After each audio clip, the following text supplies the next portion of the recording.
You're looking at the equivalent situation of trying to make cars. You know, if you want to make, you know, the one ultimate car in your garage right now, you can do it. But chances are you won't be able to market it. You won't be able to do anything with it. You know, and Detroit, meanwhile, is pumping them out at the rate of 10,000 a day or something. And the film industry is precisely that, and the television industry is that. First of all, what has kept me in Canada is that I'm subject matter driven, in that if I come up with some writing that I wish to make a film of, then I proceed to, you know, try to get the film together. And the freedom to do that is rare anywhere in the world, and in Canada it's proven to be possible. Well, the only reason for staying here and working is the freedom that there's a fair amount of freedom to do what you wish here because nobody cares what you do, you know, so that you can develop your work, but it has to be done in a very unorthodox way, and it's your subject matter that leads the way. It isn't, you know, it isn't the commercial side of your enterprise. If you want to work in the industry and you're not driven by your own subject matter, I would say leave as quickly as you can. If your subject matter compels you, then you might find a way to squeak by here and get something done that can lead you somewhere else. He is sorry for you. He gets up from the table and he comes to you, huh? There we will leave it. Good. We shoot it now? No, we'll shoot it later. No, now we must. No, now we must eat. It's lunchtime. Union rules. Oh, my dears, I am so sorry these unions hate art. Canada is the only country without any protective legislation for its own filmmakers, or without a tax levy, or without a quota system, or without any. There are different formulae that have come up. I don't see any way out of that situation. We are essentially a satellite of the American industry, and we do not have access to our own theaters, or for that matter, really to our own television screen, except as token gestures, you know, people trying to keep their licenses in good shape, so they have to show so much Canadian content to appeal to the CRTC. But there is virtually, except in Quebec, no goodwill toward Canadian product among exhibitors, either on television or in theaters. Depending on the angle you're coming from, if you're if you want to be underground filmmakers, this is a good place to be. There's a lot of facilities and people that'll help you. If you want to have your work exhibited and earn some money by it, this is a very bad place to be. There is no solution there, and I would say in your filmmaking lives, if you're going to wait for a solution to that, you will be very, very elderly before it ever happens. There's only so much you can talk about with the young. After a short while, it becomes like shooting peas into an empty tin bucket. They rattle around and nothing comes out. And you can never fill the bloody thing up. She's not like that. And the more you fill them up with your life, the more inevitable their leaving you becomes, because they can't really understand anything you say to them anyway. After a while, you've told them your whole life and had nothing back in return. Then you become an older man who repeats incomprehensible things. All it takes then is some young lout passing by on a motorcycle and they're gone. But this is a generalization. This is bitter experience speaking. there's this enormous amount of government funding. Whether it all goes to Ontario, Quebec is another question, but the Canadian government pumps $100 or so million every year into film production in Canada. They will never, well, they might see a dime back now and then, but it isn't a money-making enterprise for the Canadian government. They're subsidizing an industry, you know, that is hugely. But why, I wonder, I mean, it could be subsidized in other ways. The Swedish Film Institute is subsidized largely by American films playing in Sweden, because they have to leave behind 15% of their profit. We don't, in English Canada, see our culture as part of our survival. You know, our culture is elitist welfare, really. And it really is. I mean, the Canada Council and all of that, these are elitist welfare organizations.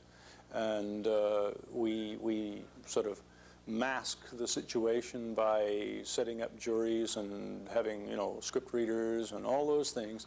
But, and it's only the most persistent who hang about that get some of the welfare. You will not make your living off my efforts. No lab could stay open on the basis of indigenous production. An enormous amount of subject matter out there, and an enormous amount of creative energy that's just not being tapped. But you're looking at a situation that I've now seen, in the 20 years I've been in it, I've seen waves of aggression peaking into hopelessness, frustration, and then another wave comes along, you know. So all I can say is look after yourselves. Relationships are a duel to the death between two egos.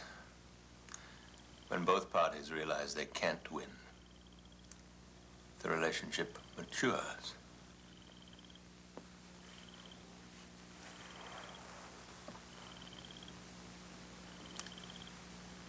What do you think? Oh, sounds terribly combative. It is. Do you really think it has to be that way? Always. The one area that I like to attack and do it continually is that there be funding, very high-risk funding for very low-budget drama. That is the one area that I think Telefilm and BC Film and all those should be addressing. I mean, I said in a meeting the other day with the government that I spent $1.1 million making KINGSGATE. And because of the system, I went in and put in a budget, and then I raised the budget as high as I could, because once they said yes, I started to drive and raised the budget. I could have done 2 films for that, you know? If I was in your shoes, I could have done 3 or 4 films for that. You see, but they didn't want 2 films from me. They wanted 1 film, and they didn't mind giving me $1 million. Now, if they were really concerned about production, they would say, all right, we'll give you $1 million, make 3. You know? Or, I mean, you know, there would be a way to do this. But you see, there isn't, that drive isn't there. And so the natural inclination is next time I go in, I got to get my budget up to 1.8 million, right? It's stupid. The whole thing is wasteful. It's completely wasteful of money because it produces fuck all, you know, in terms of work. My most successful film was Deserters. It was made for $250,000. It paid itself off in a year.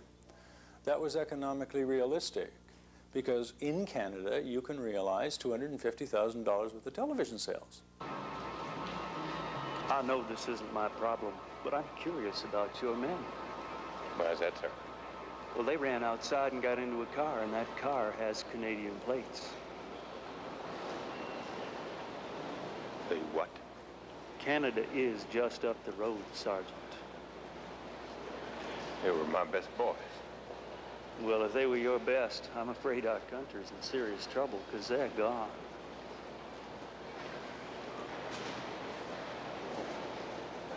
No, they damn well aren't.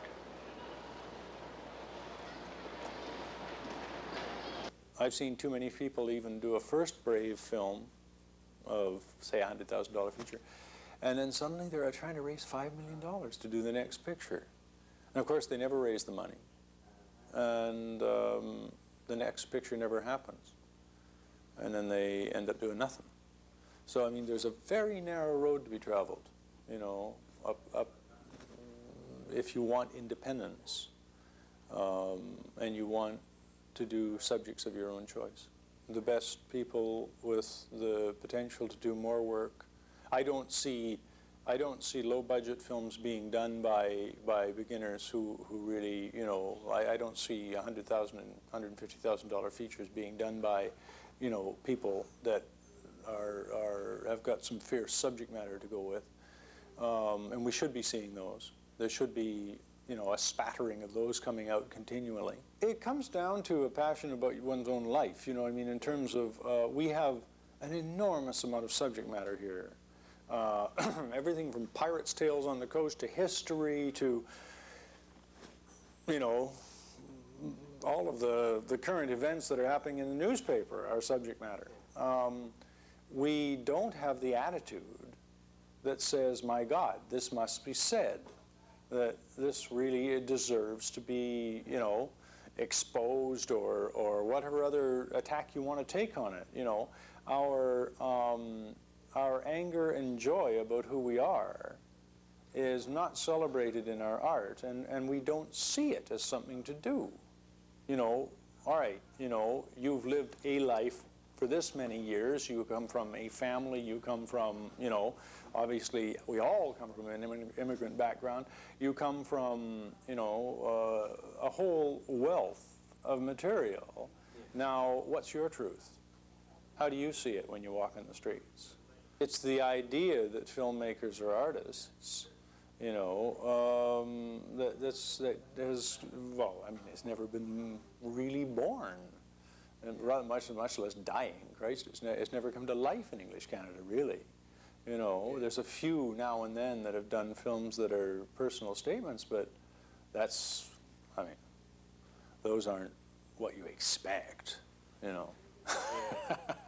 My biases and my angle on it all is, I mean, I'm in the 0.0001% of film madness, you know, and it isn't something that I wouldn't recommend my approach to anyone else, but I would, you know, I'd be happy to see anybody do it. You know.